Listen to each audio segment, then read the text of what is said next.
Hi, everyone. Today we have Marc David. He's been on the show before, but he's one of my favorites. He's someone I've learned a lot from, an incredibly wise soul who doesn't get caught up in all the latest and greatest trends, but has something very enduring, very sustainable for you. And we're going to talk about the eating archetypes. He's the founder and primary teacher at the Institute for the Psychology of Eating and the author of best-selling books like Nourishing Wisdom and The Slow Down Diet. And so if you have problems with weight or emotional eating, binge eating, food worry, overeating, this is a great show for you. And so welcome, Marc. Autumn, thanks so much. Thanks for the kind words. Thanks for having me here. It's always good to be in conversation with you.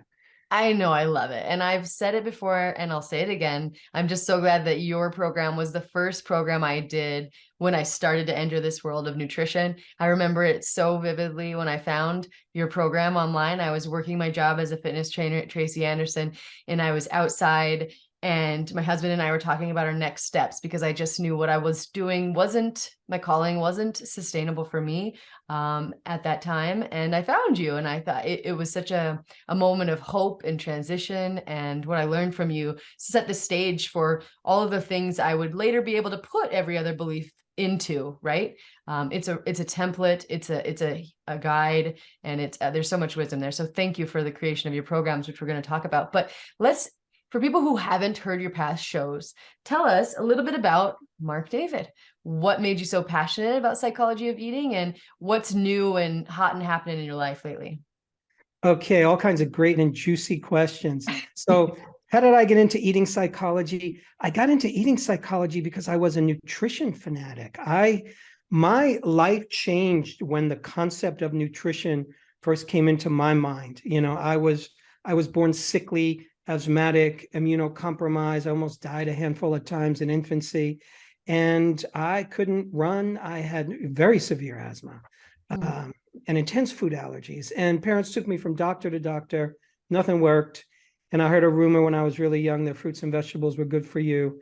I grew up in the age of, Velveeta cheese and Tang and just artificial everything. I don't think I ever saw fruit. So I asked my mother to change my diet.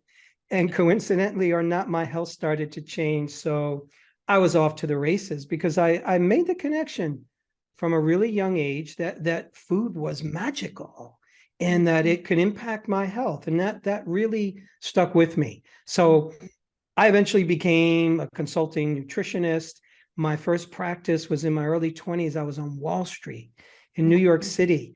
And I was working with some of the most high-powered, smartest, well-educated people on earth, and they would come to see me oftentimes for weight loss.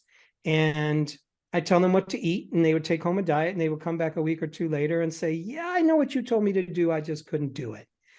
And that was another aha moment for me because I realized that nutrition information was not always enough to help people move the needle. And just because you could tell somebody what to eat, or just because I heard good nutrition information, doesn't translate into people necessarily doing it. So I decided I needed to study eating psychology. There wasn't any. So zero, other than eating disorders. But I was thinking, like, what about all my clients who don't have an eating disorder, but they want to lose weight, or they emotionally eat, or they binge eat, or they overeat? So very simply, I decided to write the books I wanted to read and create the program I wish I could have taken. So that's how I ended up in this moment. Yes. And what's new and hot and happening in your life? You just made a move. Like, are you reinvigorated? Tell me what your focus is on, what you're excited about right now. Well, been in Colorado for the last 20 years, and right now exploring what it would be like to live in South Carolina. So here I am checking it out, living with my lovely partner. We're by the ocean, and what a good thing. Yeah. Ocean is like food for me. Yeah. Yeah. And there's not a lot of ocean in Colorado. So No. it's a good change. Okay, that's amazing. And we're gonna talk about weight loss today, but a very different approach. Like you said, you can tell there's all of these wars about carbohydrates, dietary fat, animal products. They're all terrible and causing all this disease. But at the end of the day, what we need for a sustainable shift is something so very different. So Marc, why do you believe that when it comes to weight loss, we need a radically new approach? Well, here's the thing. Weight loss is a complex and interesting and unique journey for each of us. So each of us has our own unique food story. We have our own unique journey. Your metabolism is different. Your lifestyle is different. We tend to want to put people into a one-size-fits-all weight loss box, meaning, oh, we should all eat the following diet, fill in the blank, or we should all do the following kinds of workout, exercise, take this pill, whatever it is. And it's a very kind of, let's find the weight loss hero diet or hero pill to do. And then we'll all lose weight, and it just doesn't happen. So one way, and I'm not saying that this is the only way, but one way to help round out our weight loss journey in a place that I feel gets so significantly overlooked is our own inner world, is our mind, our emotions, who we are as human beings. Because, for a lot of us, just tell me what to eat, tell me what to do, and I'll do it. And that's how we would like to approach weight loss, because just give me the formula. But oftentimes it just doesn't work that way. So I'm more interested in, how do we get in our own way when it comes to weight? And specifically when it comes to finding our own natural weight. I think we all have a natural weight. And maybe that natural weight changes here and there as life changes, as we grow and evolve and age and pick up new lifestyle habits or let go of old ones. So I think we have a natural weight.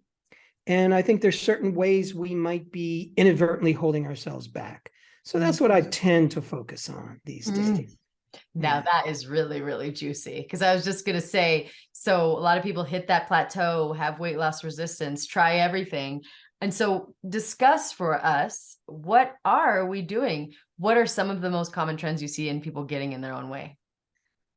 We get in our own way when we do one key thing that we do is we create the kind of internal system of stress that changes our physiology, which will then impact our calorie burning ability, impact our digestion and assimilation, and impact our appetite.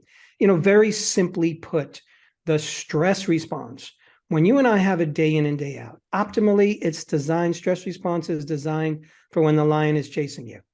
And you have about 2 minutes to fight it or flee it. And nature knows in those 2 minutes, something's going to happen.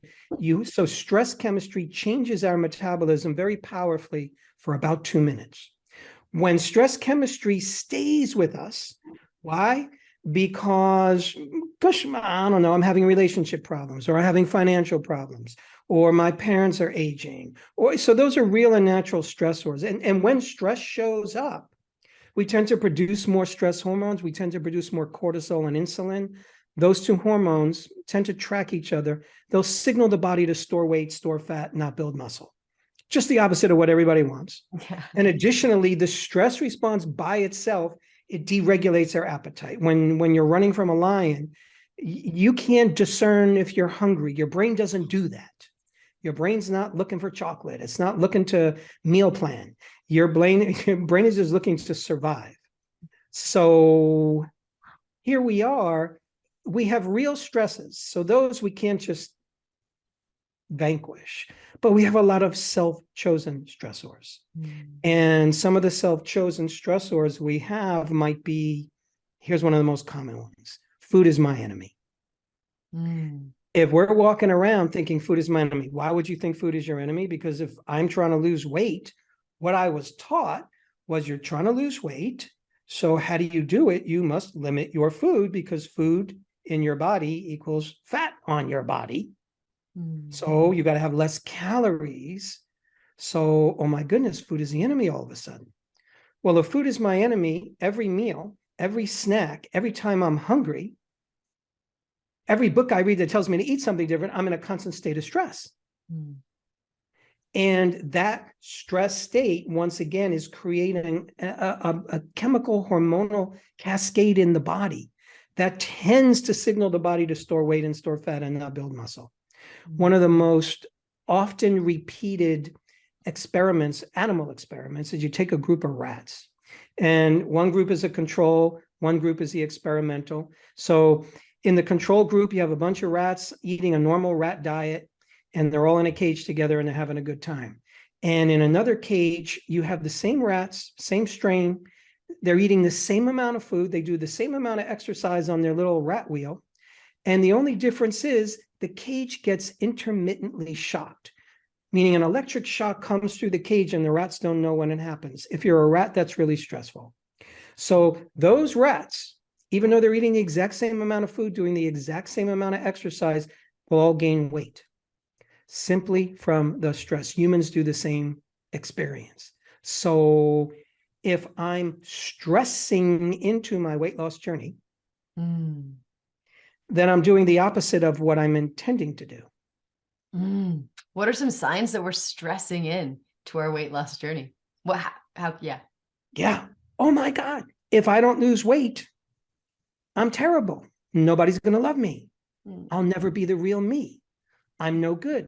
I'm a loser. I won't find love. I won't be attractive. So, ouch, that's a serious inner conversation to have. That's a stressful conversation to have with oneself.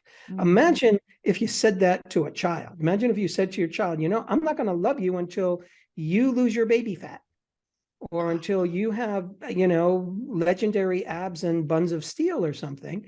No, it's not going to work. I love it. So what posture should we then assume as we enter into our weight loss journey instead?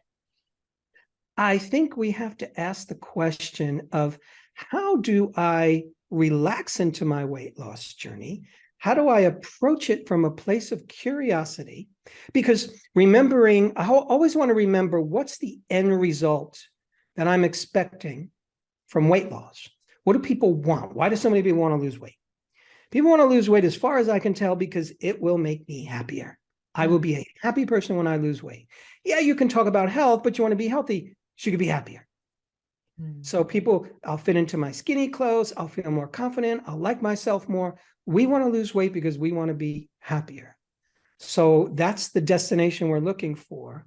So if that's my destination, happiness, I got to make sure that the journey that I'm taking to get there along the way has a little bit of happiness, has a little bit of kindness, has a little bit of self-love or self-like, as opposed to, I need to beat myself up into my weight loss journey. I get on the scale, I gained a pound, I hate myself. That doesn't do it. That doesn't bring us to a destination of happiness. Yes. And I remember that in your program so beautifully, is that all of those things, make a list of everything you think is going to change, right? When you reach this perfect weight, and then do those things now, wear the clothes, go the places, lean in, relax in. And also, just because I'm curious, and I know your answer here, but do you recommend people look to the scale at all, like regularly, on their weight loss journey? I love the opposite approach, just to shake things up, just to do things differently, especially for people. If you weigh yourself every day, or you weigh yourself more than once a day, liberate yourself from the scale. Most people I know who weigh themselves consistently let the little machine decide if I like myself or not, and if I'm going to have a good day or not. We give a lot of power to the little gizmo. Okay, I lost a pound. I feel good about myself. I love myself. I gained a pound. I hate myself today. This is a bad day for me. So let's feel our body. How does your body feel today? How does it feel this week? And start to notice it. Start to notice if you feel lighter. Start to notice if you feel better. Because as we connect with the body more, I think we have more facility to shapeshift it. Because a lot of times our strategies to lose weight, we check out of the body a little bit. Or if we've gained weight, if we're carrying around too much weight, if I'm not liking my body, one of the ways human beings deal with a body that they don't like is that we kind of abandon it a little bit. I'm not fully occupying it. I don't really feel it. I'm not enjoying it. I'm not pleasuring it. I'm not nourishing it. Why? Because it's bad. It has all this extra weight. So we can end up sort of letting our body be a life support system for our head. Wow. And weight loss is a big ask of the body. We're asking the body to do something significant, and that's fine. It's a beautiful ask, but it's a big ask. So if I'm going to ask the body to shapeshift, to do something dramatic, I have to be in that body. It's kind of like a car. You want to go somewhere in your car? Great, get in.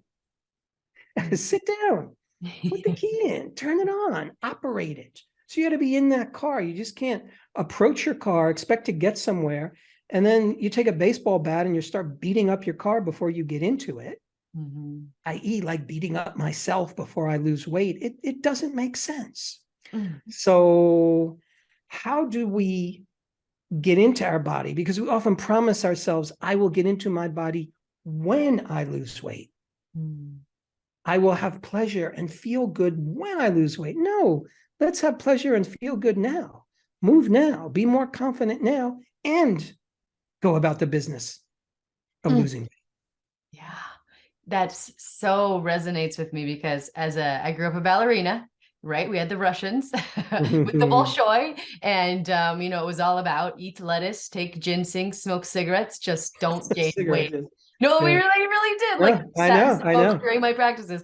And so that becoming embodied again was a big part of your program that I took away. And so can you just give us a few practical, like, what did you do in the very beginning of your embodiment journey, Marc? Like, just to give people some really practical steps they can take. I think one thing to do is for anyone listening in, ask yourself, make a list of everything you can think of that helps you be in your body, that helps you enjoy being in a body. Could be walking your dog. It could be just sitting outside and breathing. It could be being in nature. It could be dancing. It could be yoga, some kind of movement. It might be just listening to music. That helps you enjoy being in your body, even if you're sitting down. So it could be eating certain foods. That helps me enjoy being in my body. It could be getting massage, a shoulder rub, whatever it is. Everything you could possibly think of. Sometimes certain people, hanging around certain people, you feel more like I'm in my body and I'm having fun and I'm present. Yeah. So what helps you be in your body and start to do those things? Yeah. And then also, sorry, go ahead. No, I was going to say, and notice the things that you do that it seems like it helps you being your, but well, I go exercise every day. I go to the gym and I do all these fitness classes. Okay, great. All right. Do you find any joy in that? Because a lot of people are doing exercise not because they're loving moving and enjoying being in their body. They're doing exercise as a punishment for having body fat, as a punishment for eating. Yeah. So it's a checking in and being aware of our intentions behind every action that we're taking, right? Don't just take an action, right? Know why you're taking that action. Bingo. Beautiful, Marc. Okay, and we're going to talk about archetypes today, right? Because there's 8 different eating archetypes that you've kind of uncovered. And how can these be powerful, transformative tools for us on our weight loss or just health journey? Love this question. So let's define let's define archetypes first. Most people think that I'm one person. I'm me. And it's true. I'm a me, you're a me, we're all a me, and that's how we know each other from each other. But in actuality, our psychology is less of like we're one person, and it's more as if we're a crowd inside. And what I mean when I say we're a crowd, the archetypes are, great thinkers like Carl Jung and Joseph Campbell. Joseph Campbell talked about the hero. So that's one archetype. If you're a mother, you have the mother archetype. If you're a woman, you have the daughter archetype. You're somebody's daughter. When you're with your best friend archetype comes out. When you're with your girlfriends from college, maybe your party girl archetype comes out. You might have the archetype of the scientist, of the nutritionist. You might have the archetype of the warrior, the athlete, the nerd. You might have the bitch. You might have the jerk inside you. So there's all these different possibilities of who we are, maybe thousands of them. And specifically when it comes to eating, I've identified 8 eating archetypes. And for sure, there are more that I find really useful in understanding what's going on in my inner world. Here's one of the most common questions that I've noticed people ask, and they're in sort of a little bit of mystification and confusion around, I know what I'm supposed to do. I know what I'm supposed to eat. I just don't do it. And oh my God, I sabotage myself. And this really captures our imagination and confuses us, because I know what I want to do. I so want to lose weight. I so want to eat the following diet that was given to me or that I read about. And I sit down and I end up not doing it. I eat the cake, I eat the cookies, I binge, I do whatever.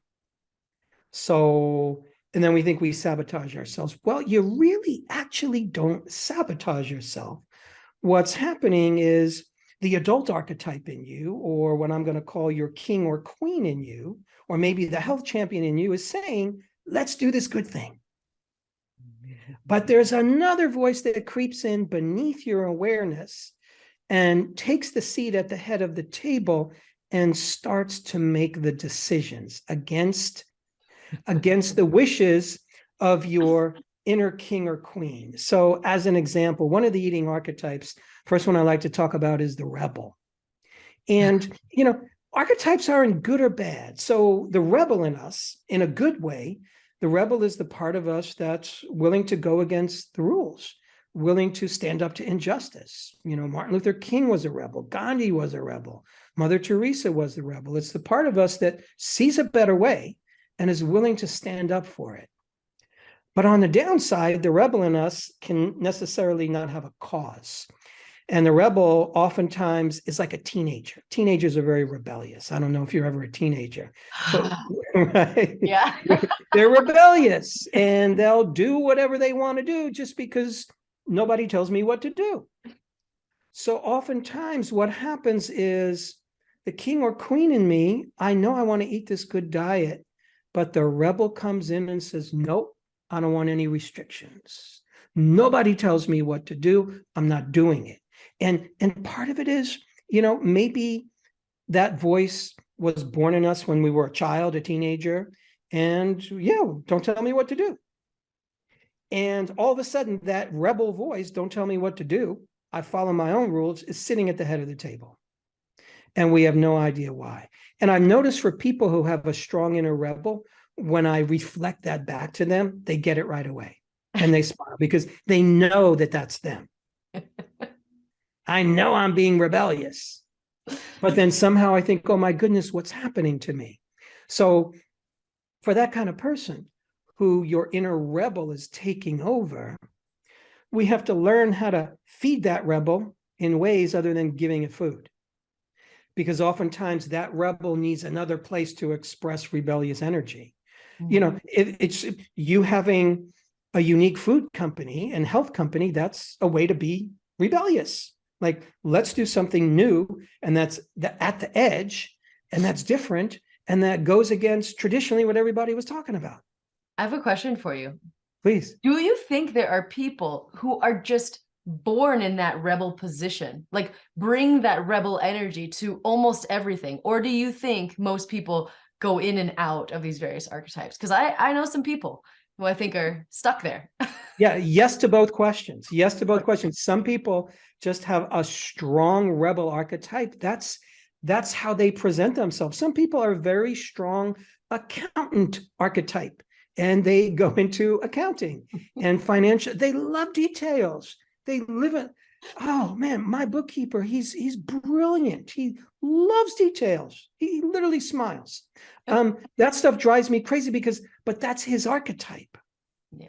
I'm more like the nutrition guy archetype or the eating psychology guy archetype.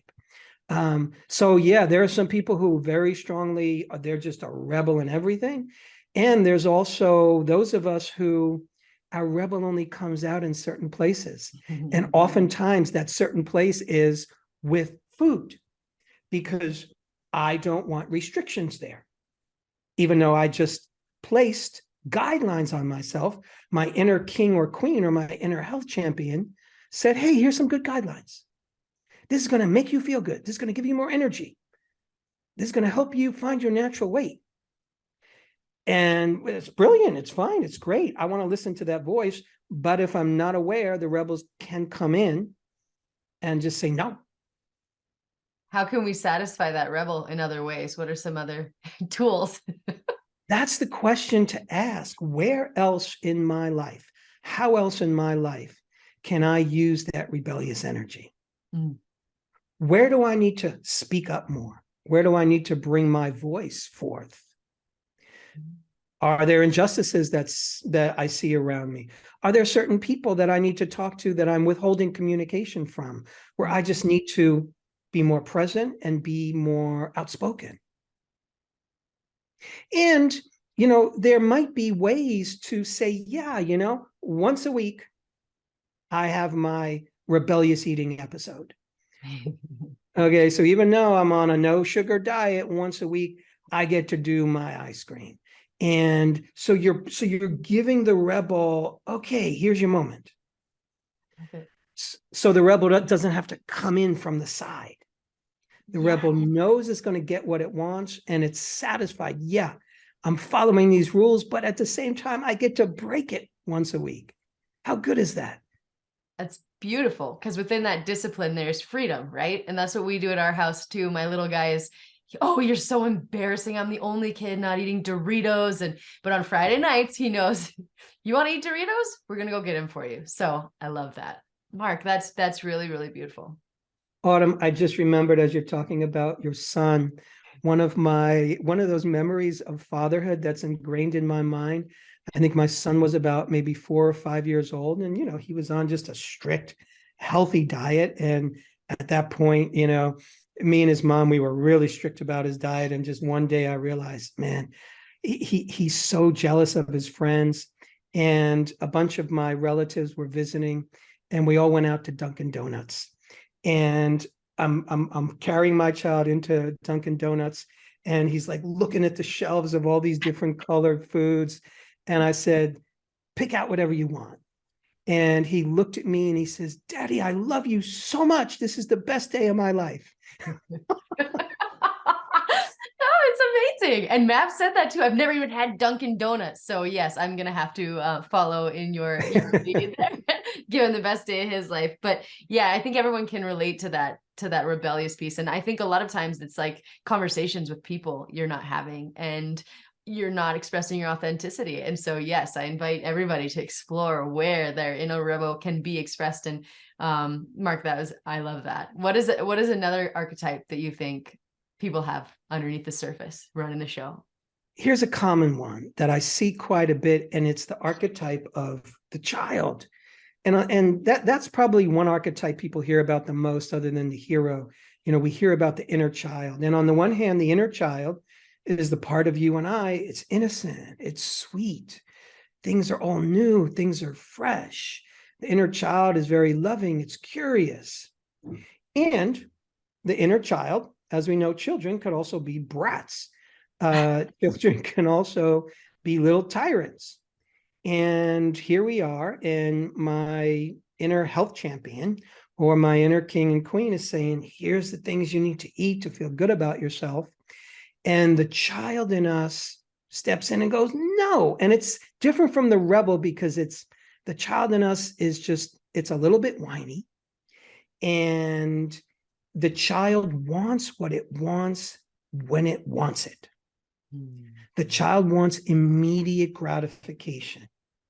That's what all children want. You can't explain to a 2-year-old, no, we're not going to eat sugar at every meal because, you're going to grow up and that can cause diabetes and it can cause inflammation. They're going to look at you like you're crazy. Like, no, to a child's mind, if it tastes good, it is good for you. They think this tastes so good. How could it possibly be bad for me?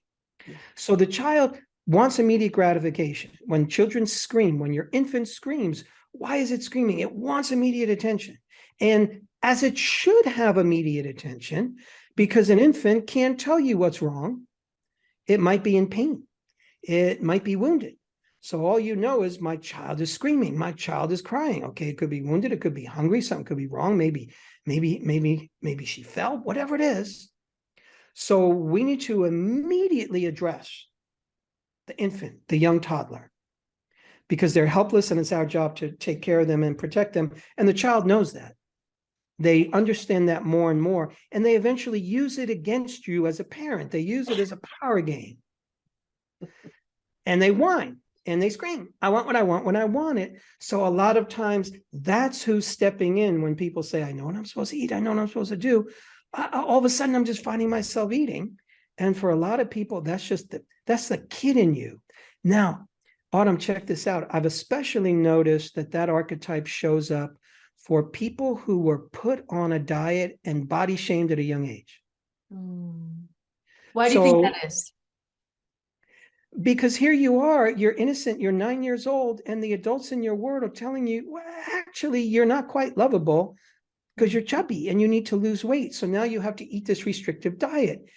And you don't understand what's going on. None of that makes sense. Yeah. Children don't know that their body's not acceptable until you tell them, until the environment says so. And then all of a sudden we start to feel guilt and shame. And if you're told as a child, you need to not eat these foods if you want to be loved, and you need to eat these foods over here if you want to be loved, you need to lose weight if you want to be loved. Ooh, that's just very confusing, because the foods I'm not supposed to eat taste really good. Yeah. So now your child is in stress and they're in upset. And what do children do? What do they turn to when they're not feeling good? They turn to food. Yeah. So they're going to sneak food. They're going to crave food. They're going to want food, because that's the one thing that faithfully can help a child feel better, is just eat something fun and sweet. Yeah. So that child is hungry in us. And every time as an adult we go on a diet, there's this little part of us that's remembering, I'm not lovable. I'm not okay as who I am, which is all stressful. Yeah. And how do I undo my stress? I eat. We turn to food to feel better. And it's a brilliant strategy. Yeah. If you're a child. Yeah. And like you said, for everybody, it shouldn't be something we're ashamed of, because it's a readily available source of pleasure, right? Food can change our mood and shift us. So how do we kind of embrace that little child and give it what it really needs, instead of just making us eat whatever we think we shouldn't be eating? Yes. What do children generally want? They want attention and they want love. And sometimes I'll just, tell my students, tell my clients, here's what you need to do when you notice that you have the voice of that child in you. If you're one of those people who, since childhood, you've been turning to food as a source of pleasure, as a source of, dealing with my uncomfortable emotions, then when you notice yourself about to turn to food to soothe your emotions, recognize and say to yourself, oh, that's the child in me.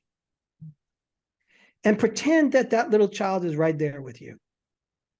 Give her a big hug. Give her a big virtual hug. Let her know that it's okay. Let the present you speak to that childlike you, and give her the love and acknowledgement that she didn't get when she was younger. Mm-hmm. Because what we wanted as children when we were younger, we wanted to feel loved and secure. Yeah. Like, I'm okay. Like, I'm good. The big people love me.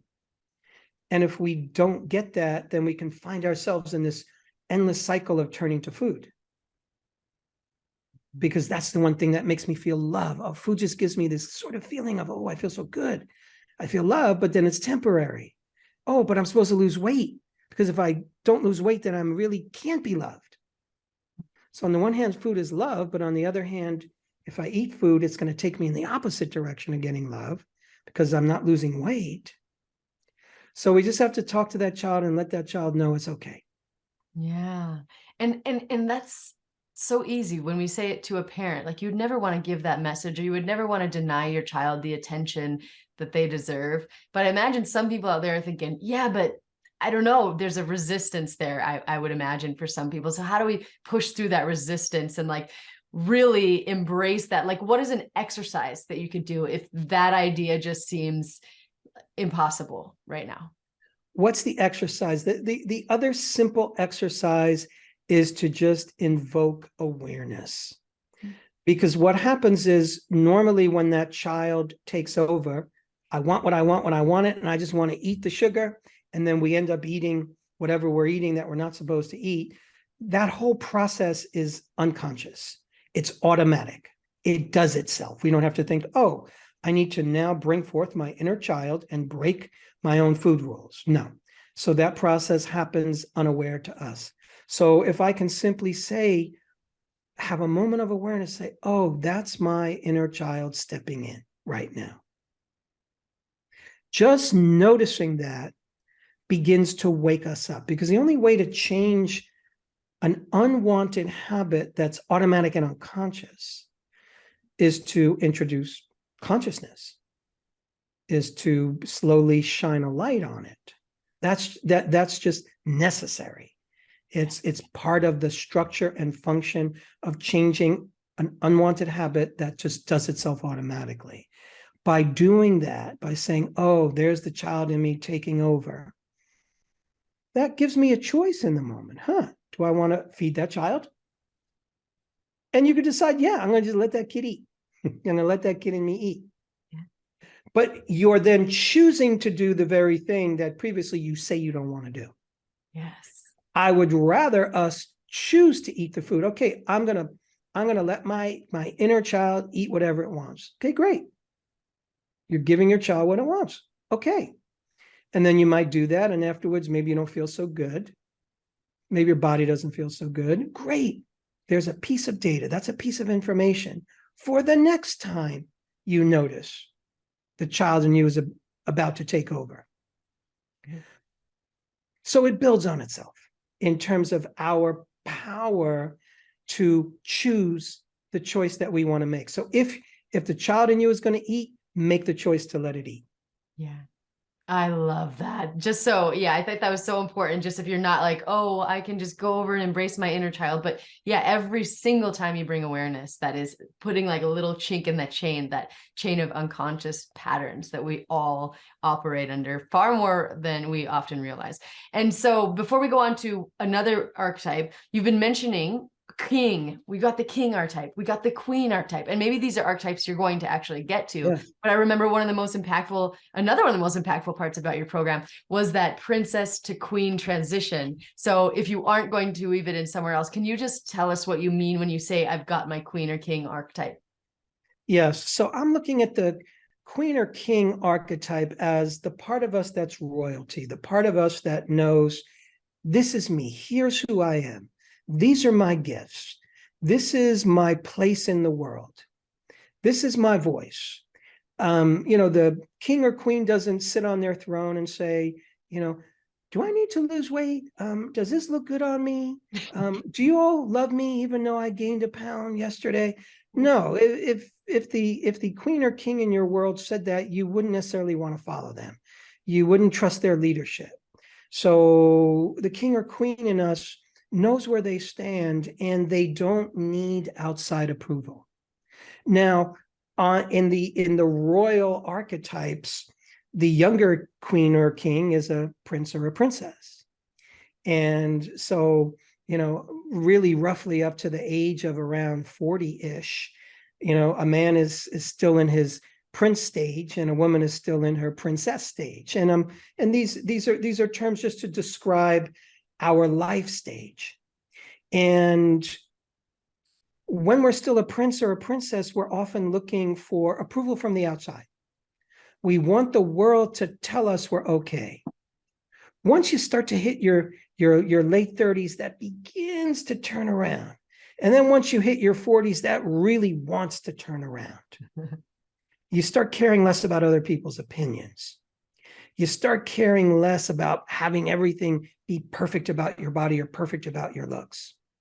So what happens is, particularly for a lot of women, what I've noticed, when it comes to they're ready to be in their queen archetype, but they're still thinking like a young woman. They're still thinking from their princess archetype. And what does the princess think? The princess thinks, well, here's what I've been told. Here's what I've been taught. In order to be loved, I need to look a certain way. I need to be thin. I need to be pretty. I need to look a certain way. I need to eat a certain way. And if I do that, I'm going to get all the goodies. If I do that, I win love, I win adoration. And we just look at what the media shows us, and all the winners seem to be the ones who have the ideal body, the ideal weight, the ideal looks.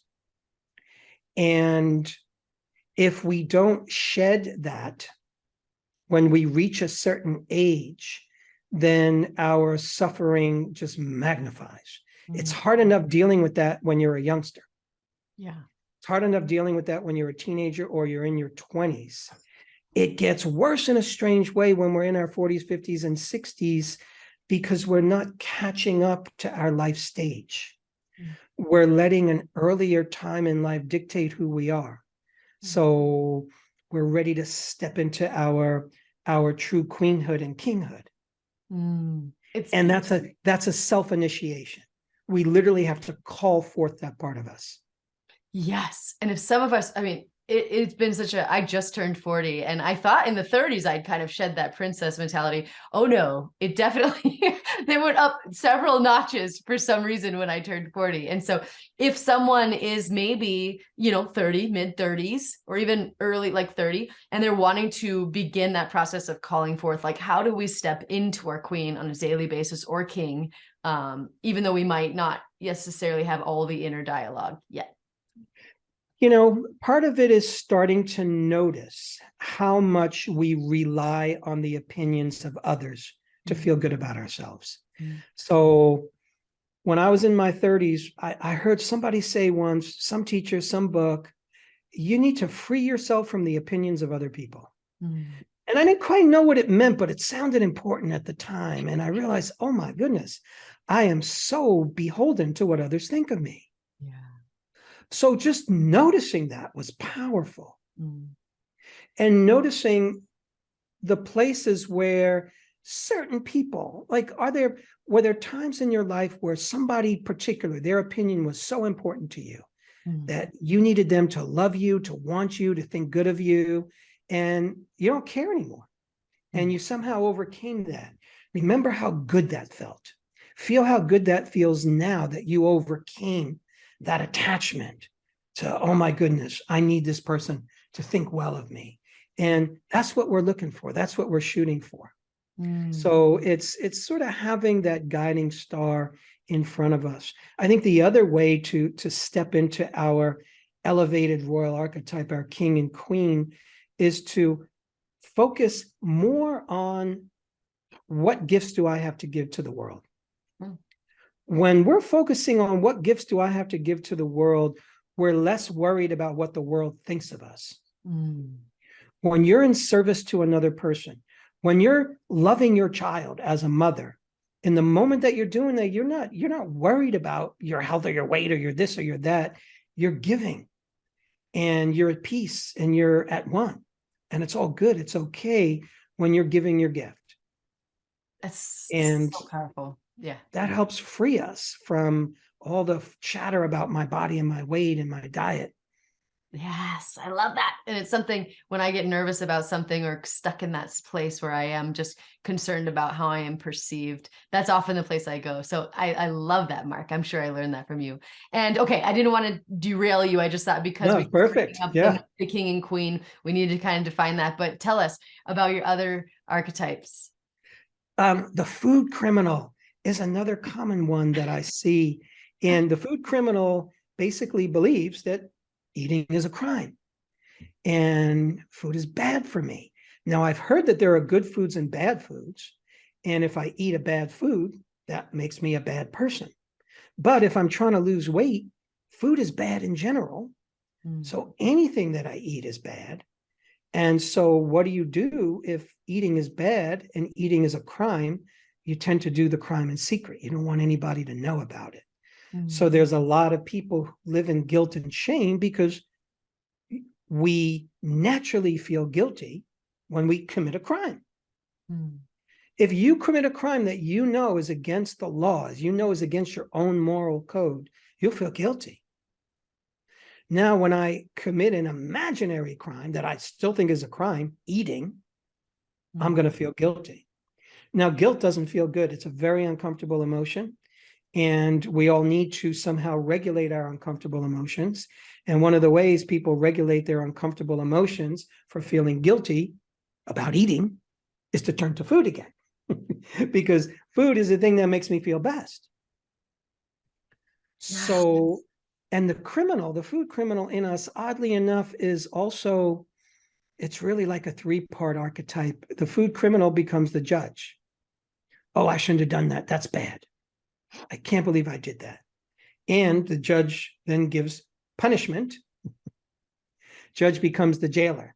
So we have to put ourselves in some kind of food prison. Okay, you need to follow this perfect diet perfectly now. Or you're going to just eat whatever you want. Or you need to exercise. So the judge will give the punishment and the jailer will put us in whatever kind of food prison we think we need to be in.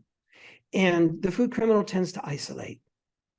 And when we're walking around feeling guilty because we're an eater or guilty because we've gained weight, we're not living our best life. No. We're not expressing our best self. What we're doing is we're hiding. Yeah. Criminals hide. Criminals must be in secret. And even when we're out in public, we still feel like we need to hide something. We imagine people know that we're guilty. We imagine people know that, oh, maybe they see that I gained weight, or maybe they see I haven't lost it. Whatever it is, the mind just will make up its own nonsense. Yeah. So the food criminal needs to learn straight up. We need to teach the food criminal. We need to notice that we have that archetype if we do. How do you notice it? Because you tend to eat food in secret. You think it's a crime. You feel guilty and shame when you eat. And even if you're going to eat something that's on your don't eat this list, how do we make it so that we choose to eat that food? Because I'm going to eat it anyway. So if I'm going to eat something anyway, let me choose to eat it and let me get the very thing I want out of that food. Why am I eating that food? Because it gives me pleasure. It makes me feel better in the moment. So get what you want from it. And at the same time, learn that eating is not a crime. So we have to do what we do with criminals, which is ideally you want to transform them. You want to rehabilitate a criminal so they have a better path. Yeah. So eating is not a crime. That's how you rehabilitate the inner food criminal. Food, in fact, it's your best friend. Yeah. You have to eat. We have to eat. Yeah. Right? Yeah. No food, no life. I love that. No food, no nothing. Oof. I had a big food criminal in college, I remember, because I mean, I was in dance class every day and I would go out and drink with my friends. And then I'd probably get a pizza at 2 a.m. And then I'd make myself run like 7 miles every time I did it. So I was, you know, like you said, the jailer. I had myself there stuck. But so I love that, just kind of untangling that and realizing it's a biological requirement that we eat is the first step. But I think it also, another thing I really loved about your program is if you do decide I'm going to eat this, you're talking about making it worth your while, being present. So this was one of your antidotes to kind of binge eating too. So can you talk about that? How do we do that? What does that practice look like? Yes. So oftentimes when we binge eat, what's happening is a part of us is taking over that is automatic and unconscious. You don't have to think, oh, I should binge eat now. You know, it's almost like our inner devouring wolf takes over. And we sort of check out. The adult in me checks out, the king or queen in me checks out, and the binger or the devouring wolf checks in. And in order to transform the unwanted habit of binge eating, we have to get present. So one of the ways we get present is we get present in the very act that we tend to go unconscious in, the act of binge eating, the act of turning to food and just wolfing it down. So we make the promise to ourselves, when I'm about to binge eat, I want to notice that. I want to catch myself. Oh, I'm about to binge eat. And you know something? A lot of people tend to binge eat approximately the same time every day, and approximately the same place or the same room even. And so you actually plan on binge eating because you're going to do it anyway. So instead of just letting it be automatic and uncontrolled, you say, oh, I binge eat most nights at 10 p.m. Great. So I'm going to plan that. How much am I going to binge eat? And you determine how many cookies you're going to do, if it's cookies that you do. And you say, you know, something like 6 cookies can be a good number to start at. And instead of just, you slow down, you get present, you get what you want. What do you want? You want pleasure. You want an experience. You want to feel good. So the only way you can have pleasure and experience and feel good is if you're awake and you're present to it. So let me eat slowly, but slowly meaning sensuously. Sensuously meaning I'm just taking it all in. I don't know, put on some dim lighting, put on some nice music, make it a conscious ritual. Now, for a lot of people, that's not easy because we want to go unconscious. It's a way that we have determined we can cope with unwanted emotions. So by becoming conscious, sometimes that could be uncomfortable. But that's how you transform binge eating, is you become conscious in the moment. Oh, I'm about to do this. Let me completely turn it around and make it something that I'm choosing to do. And doing consciously, meaning with awareness, meaning with pleasure, nourishing, slowly, sensuously. And over time, that binge eating habit will transform if you do that practice. And you'll learn a lot about yourself in the process. Yes, Marc. Obviously, you have so much wisdom, and I could talk to you forever about these archetypes and anything else you'd want to share, but we have to wrap it up, unfortunately. But you do have a program. So there is a place that people can learn a lot more about your work. You have a free handout. So can you tell us about those, where they can connect with you? And then also, I think what this podcast needs to feel complete to me is we've talked a lot about pleasure. That's what we're looking for anyway. So can you teach us about how to get in touch with other sources of pleasure that might then decrease our reliance on food anyway? Yes. What I simply do, we've talked about inventories.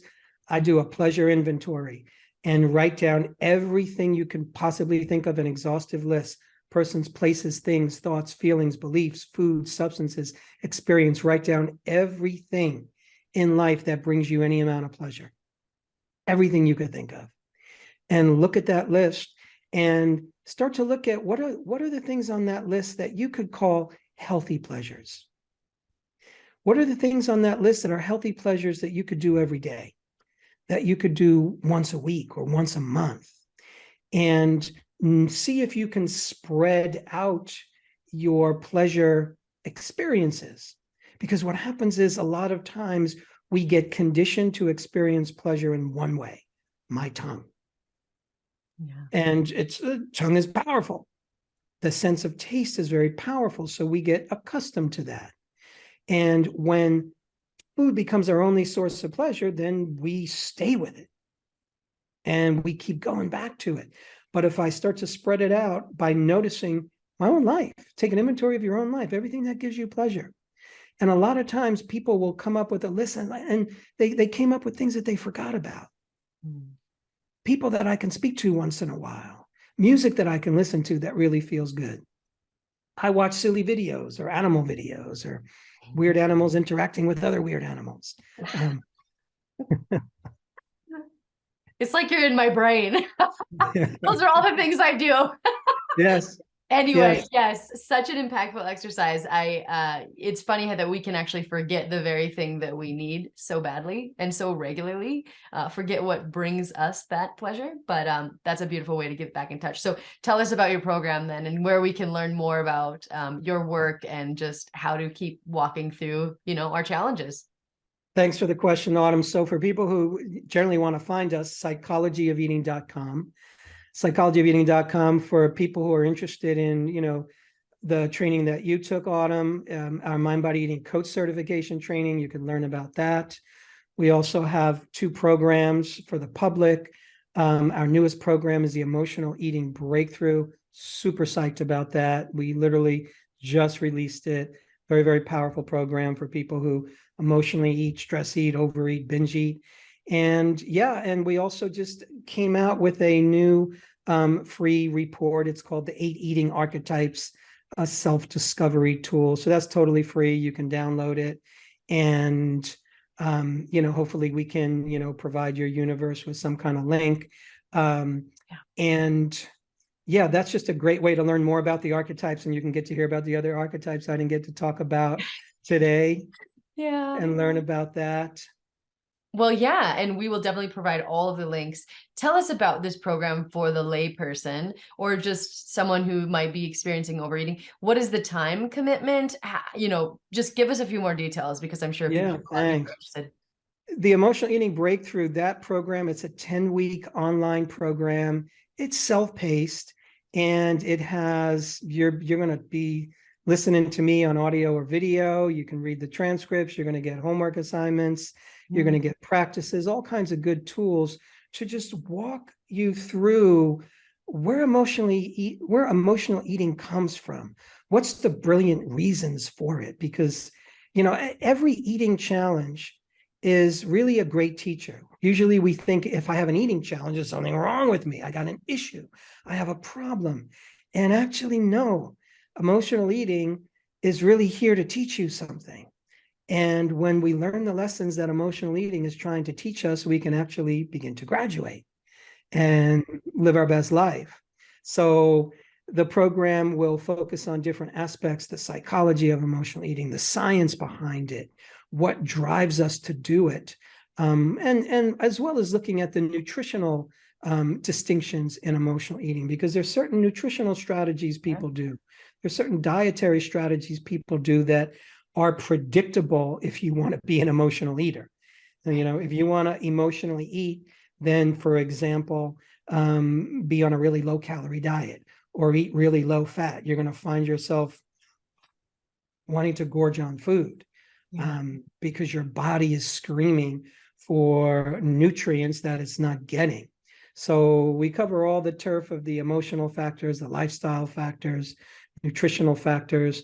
And the end result is you rewrite your food story, and you find the places where you can learn from your own journey, and you see what emotional eating is teaching you. And it's different for everybody. So that's what I love about the program. It's not a one size fits all. It helps you learn about your own journey, your own unique food story. Yeah. And I love it. Marc, I'm just saying, with all sincerity, I think you are one of the wisest souls I've ever come across. And I found your program at a time in my life when I was like stuck in this, prison that I had created around my body, and just that being all that I had to offer. And you helped me cross over with your program. And I really hope that you all listening will take him up on this offer and let him help you cross over as well, if it's in fact something you're struggling with. So Marc, you're amazing. Thanks for being our guest. And I will put all those links down below. Do you have any famous last words? Famous last words. This is your chance. Yeah. I want to repeat something that I mentioned earlier on, which is about relaxing into your journey with food, and really starting to ask yourself, how are my challenges with food and with my body, even if it's a dis-ease condition, even if it's unwanted physical symptoms, how is it a great teacher for me? What's it asking me to learn? How's it asking me to grow as a person? Because when we start to ask that question, we're less in the victim archetype, we're less in the woe is me archetype, and we start to find our guiding star, I think. Yeah. And as you can probably imagine, this isn't just a program about eating. It's just a program about life. So even if you want to be better at life, check out his program. And Marc, just thank you so much for your work. It's so impactful. Autumn, thanks for your time. Thanks for being so generous. I really appreciate it.